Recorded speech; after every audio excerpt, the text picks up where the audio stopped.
Praise the Lord. இயேசுவின் ரத்தம் ஜெயம். தினமும் இயேசு நிகழ்ச்சிக்கு உங்களை கர்த்தராகிய இயேசு கிறிஸ்துவின் நாமத்தில் வரவேற்கிறேன். செய்தியின் தலைப்பு: உங்களை உயர்த்துவதற்கு கர்த்தருக்கு எதுவும் தடையில்லை.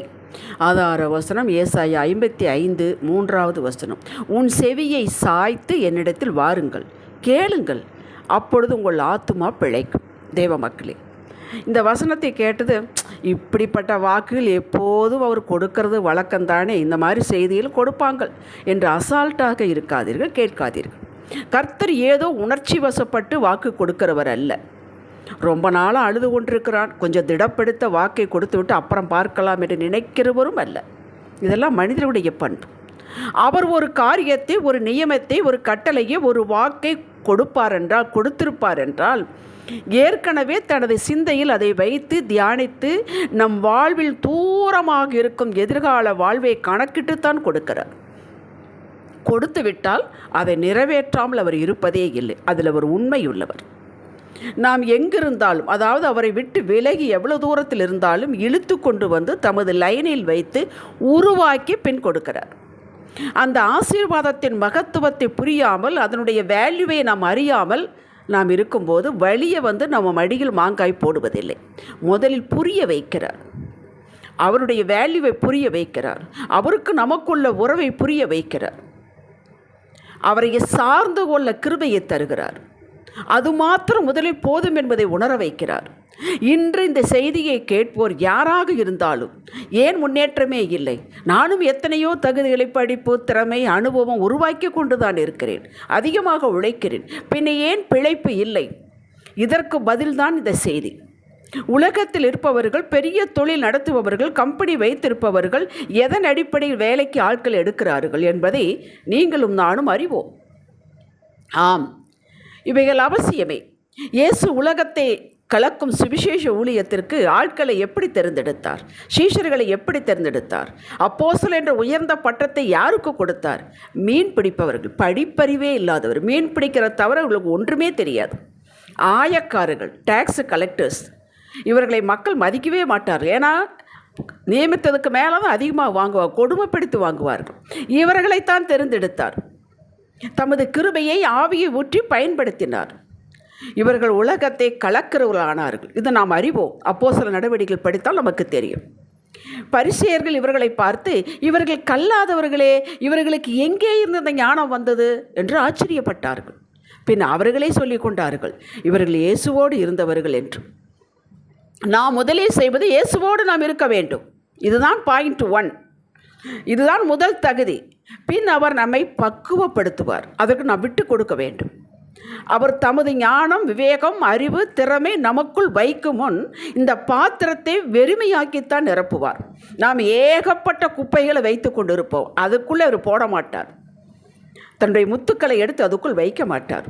அதை நாம் கொட்ட வேண்டும். கொட்ட அனுமதிக்கிறார், கொட்ட உணர்த்துகிறார், கொட்ட கிருபை தருகிறார். வெறுமையாக்குவது என்றால் என் திறமை, அவர்கள் இவர்களை எனக்கு தெரியுமாக்கும், அந்த ஆஃபீஸர் எனக்கு தெரியுமாக்கும், அவங்க இப்படி சொன்னாங்க, இவங்க இப்படி சொன்னாங்க, அவங்க அனுபவத்தில் சொல்கிறாங்க, அதெல்லாம் கரெக்டாக தான் இருக்கும். இதையெல்லாம் கொட்டிவிட வேண்டும். மோசே 40வது வயதில் தன்னால் தான் ரட்சிப்பு உண்டு இஸ்ரவேல் மக்களுக்கு என்று நினைத்து 2 பேர் சண்டை போட்டு கொண்டிருக்கிற ஒரு எகிப்தியனை வெட்டி சாய்த்தான். மறுநாள் இஸ்ரவேல் மக்களுக்குள்ளேயே 2 பேர் பிரச்சனை பண்ணும் பொழுது, இவன் அந்த மோசமாக பேசினவனுக்கு எதிராக நிற்கும்போது அவன் சொல்லுகிறான், நேற்று ஒரு எகிப்தினை வெட்டி போட்டே, அப்படி பண்ண வர்றையா, யாரையா உன்னைய தலைமையாக வைத்தது என்று கேட்கிறான். இந்த பிரச்சனை தெரிந்து விட்டது என்று ஓடி போய்விட்டான். எத்தனை வருடங்கள்? 40 வருடங்கள். இவன் அடுத்து பார்வோனாக வர வேண்டிய ஸ்தானத்தில் இருக்கிறவன். எகிப்தில் ஞானம், கல்வி எல்லாம் கற்று இருக்கிறான். யாரங்கே என்று கைதட்டினால் அத்தனை பேர் வருவார்கள். இப்பொழுதோ குச்சி எடுத்து தட்டி கொண்டிருக்கிறான், ஆடு மேய்த்து கொண்டிருக்கிறான். அது மாமனாருடைய ஆட்டை. 40 வருடங்கள், ஒரு நாள் 2 நாள் அல்ல. தான் படித்தது, கேள்விப்பட்டது, அனுபவம், திறமை எல்லாம் போய்விட்டது. ஒன்றுமே இல்லை. நான் மந்தனாவும் திக்குவாயும் உடையவன் என்று சொல்லும் அளவுக்கு வந்து விட்டான். யாத்திராகும் 3 வாசித்தால் தெரியும். அந்த அளவுக்கு எல்லாம் கொட்ட வைத்து விட்டார். அப்படியே நமக்கு நடக்கும் என்பது இல்லை. ஆனால் இந்த பீரியட் அவனுக்கு 40 வருடம், நமக்கு 4 வருடமாக இருக்கலாம், 4 மாதமாக இருக்கலாம், 5 வருடமாக இருக்கலாம். கொட்ட வைத்து ஒன்றுமே நமக்குள்ளே இருக்கக்கூடாது. எல்லா ஞானமும் போய்விட்டது. பின் பயன்படுத்தினார், அற்புதமாக பயன்படுத்தினார் மோசே. அடுத்து ஒப்பிட்டு பார்ப்பது, கம்பேரிசன், மற்றவர்களை பற்றி பேசுவது தேவையில்லை. நான் பாருங்கள் இவ்வளோ பண்ணுறேன், எனக்கு ஒன்றும் இல்லை, அவங்கள பாருங்கள் இவங்கள பாருங்கள், கம்பேர் பண்ணுவது, அதையெல்லாம் கொட்டி விட வேண்டும். நெகட்டிவ் பேச்சுகள், எனக்குன்னு வந்து வாய்க்கும் பாருங்கள், எல்லா ப்ராப்ளம் எனக்கு தான் வரும், நான் 1 அடி 2 அடி போன மேலே ஏறினா 3 அடி கீழே சறுக்குகிறேன் என்று நம்மளை பற்றியே நெகட்டிவாக பேசுவது, புலம்புவது, இதையும் கொட்டிவிட வேண்டும். இவைகளை அப்புறப்படுத்தி விட வேண்டும். கவனமாக கேளுங்க செய்தியை. இதற்கு தேவ கிருபை போதுமானது. விருப்பத்தோடு ஜெபிக்கும்போது, அப்பா இதெல்லாம் கொட்டிவிட வேண்டும், விலக்கிவிட வேண்டும் நினைக்கிற நான் முடியவில்லை என்று தாழ்மையாக வரும்பொழுது ஒரு கிருபை கொடுக்கிறார், அகற்ற உதவி செய்கிறார். போ போ என்றால் போகாது. நிறைவானது வரும்பொழுது குறைவானது ஒழிந்து போகும் என்று வேதம் சொல்லுகிறது. ஒளியானது வரும்பொழுது இருளானது மறைந்து போகும். அவருடைய வார்த்தை, அவரை பற்றி நினைக்கிறது ஸ்தோத்திரம் துதி, அவரை பற்றி நினைக்கும் பொழுது மற்றெல்லாம் ஒழிந்து போய்விடும். இனி அவர்தான் நமக்கு ஒன்றுமே இல்லை என்று நினைக்கும் பொழுது மற்றெல்லாம் ஒழிந்து போய்விடும். இதற்குத்தான் வாக்கு கட்டளை. மற்ற 6:33 நமக்கு தெரிந்துதான். முதலாவது தேவனுடைய ராஜ்யத்தின் நீதியும் தேடுங்க, மற்ற யாவும் கூட கொடுக்கப்படும். ஏனது முதலாவது என்று சொன்னார்? அதுதான் அவசியம். மற்றவைகளெல்லாம் அவர் கொடுப்பார், நம்மளை எப்படி வேண்டுமானாலும் பயன்படுத்தி கொடுப்பார். அதற்கடுத்து பின் செவியை சாய்த்து என்னிடம் வாருங்கள், கேளுங்கள், பிழைப்பீர்கள் என்றார். மற்ற பேச்சுக்கு கருத்துக்கு இடம் கொடாமல் தேவ கிருபையும் சத்தியமுமே சார்ந்து கொண்டு வைராக்கிய பண்பு தான் செவியை சாய்ப்பதாகும். எனக்கு வேறு ஒன்று வேண்டாம், அவரே போதும், என்னால் நீ ஒன்று செய்யும், நானும் பார்த்து விட்டேன் இவ்வளவு காலமும், அந்த வாக்கு போதும், அவர் போதும் என்று நிற்கிறோம் அல்லவா ஒரு நிலையில். அதுதான் செவியை சாய்ப்பது. எல்லாவற்றும் உலக சத்தத்தை எல்லாம் தள்ளிவிடுவது. பின் கேளுங்கள் என்கிறார். முதலிலே இதெல்லாம் நடக்காததுக்கு முன்னாடியே என்ன வாக்கு, என்ன வார்த்தை, வாக்கு கொடுங்க, வாக்கு கொடுங்க என்றால் கொடுத்தால் அது குப்பைக்குள் போட்ட விதம் மாதிரி ஆகிவிடும். எல்லாவற்றையும் ஒதுக்கிவிட்டு கொட்டிவிட்டு கர்த்தரே தேவன், இவரே எனக்கு போதுமானவர் என்ற அந்த ஒற்றை நியதியில் உறுதியில் இருக்கும்போது கர்த்தர் ஊற்றுகிறார், நிரப்புகிறார், விளையச் செய்கிறார். எதை படிக்க வைக்க வேண்டுமோ அதை அறிய வேண்டும், அதில் ட்ரைனிங் கொடுக்கிறார், வழிகாட்டுகிறார். அதான் சங்கீதம் 32:8 சொல்லுகிறது. நான் உனக்கு போதித்து நீ நடக்க வேண்டிய வழியை காட்டுவேன், உன்மேல் கண்ணை வைத்து ஆலோசனை சொல்லுவேன். வழியும் காட்டுவேன், இந்த வழியில் எப்படி நடப்பது என்பதை ஆலோசனையும் தருவேன் என்கிறார். உலகம் உங்களை பார்த்து ஆச்சரியப்பட்டு பேசுவார்கள். அட, நாம் இத்தனை படித்திருந்து இத்தனை வருட அனுபவம் இருக்கிறது, இவள் நேற்று பெய்த மழையில் இன்று முளைத்த காளான் மாதிரி இருந்து டக்குன்னு இந்த ஹை போஸ்டுக்கு வந்து விட்டார்களே என்பார்கள். எப்பொழுது நீங்கள் எல்லாவற்றையும் கொட்டிவிட்டு அவரே முதன்மை என்று பிடித்து செவியை சாய்த்து கேட்கும் பொழுது உங்கள் பிழைப்பு அற்ப சொற்பம் அல்ல, டாப்பில் இருக்கும். யோசேப்பை நினைத்து பாருங்கள். அவன் எந்த காலேஜில் போய் படித்தான்? ஒன்றுமே இல்லை, ஒன்றும் தெரியாது, வெளிநாடு, லாங்குவேஜ் ப்ராப்ளம், யாருமே அவனுக்கு அறிமுகம் இல்லை, தன் செய்யாத குற்றத்துக்கு சிறை தண்டனை. ஆனால் அமைதியாக தெய்வம் என்னை பார்க்கிறார், கர்த்தரனை, அது ஒன்று தாங்க அவனுக்கு தலைப்பு கொடுக்க வேண்டுமானால் கர்த்தர் யோசேப்போடு இருந்தான்னு கொடுக்கலாம், அவ்வளவுதான். வேறு ஒன்றும் அவனிடம் இல்லை. உயர்த்தவில்லையா?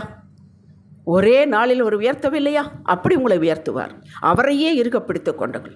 ஆதியாகமம் 1ஆம் அதிகாரத்துக்கு வாருங்கள். சூரியன் உண்டாகும் முன்னே புல் விருட்சங்கள், கனி விருட்சங்கள் உண்டாக கடவுது என்றார். படித்து பாருங்கள். உண்டானது.